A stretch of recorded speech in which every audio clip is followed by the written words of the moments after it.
क्यों तुलसीदास को भगवान जगन्नाथ ने दिए राम रूप में दर्शन दिए। आगे बढ़ने से पहले आप सभी भक्तों से विनती ही कि इन कथाओं को संपूर्ण सुना करें।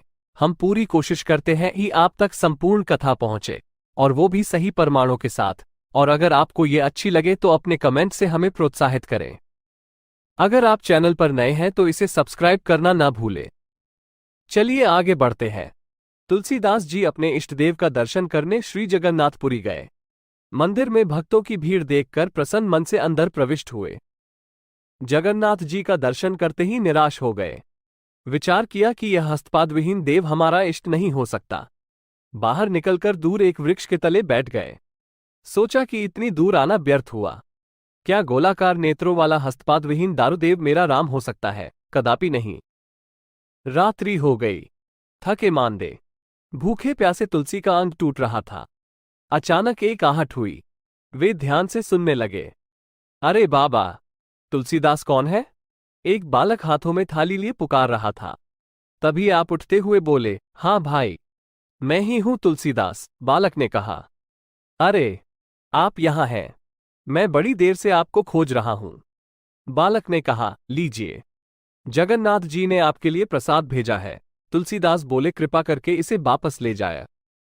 बालक ने कहा, आश्चर्य की बात है, जगन्नाथ का भात जगत पसारे हाथ, और वो भी स्वयं महाप्रभु ने भेजा, और आप अस्वीकार कर रहे हैं। कारण? तुलसीदास बोले, अरे भाई, मैं बिना अपने इष्ट को भोग लगाए कुछ ग्रहण नहीं करता। फिर यह जगन्नाथ का जूठा प्रसाद जिसे मैं अपने इष्ट को समर्पित न कर सकूं, यह मेरे किस काम का? बालक ने मुस्कराते हुए कहा, बाबा, आपके इष्ट ने ही तो भेजा है। तुलसीदास बोले, ये हस्तपादविहीन दारुमूर्ति मेरा इष्ट नहीं हो सकता। बालक ने कहा कि अपने श्रीरामचरितमानस में तो आपने इसी रूप का वर्णन किया है। बिनु पद चली सुनी बिनु काना, कर बिनु कर्म करी विधि नाना, आनंद रहित सकल रस भोगी, बिनु बानी बक्ता बड़ जोगी। अब तुलसीदास की भावभंगिमा देखने लायक थी। नेत्रों में अश्रु बिंदु, मुख से शब्द नहीं निकल रहे थे।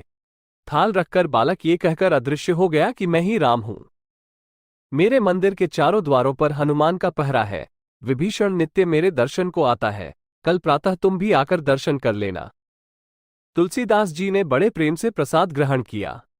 प्रातः मंदिर में उन्हें जगन्नाथ, बलभद्र और सुभद्रा के स्थान पर श्री राम, लक्ष्मण एवं जानकी के भव्य दर्शन हुए। भगवान ने भक्त की इच्छा पूरी की। जिस स्थान पर तुलसीदास जी ने रात्रि व्यतीत की थी, वो स्थान तुलसी चौरा नाम से विख्यात हुआ।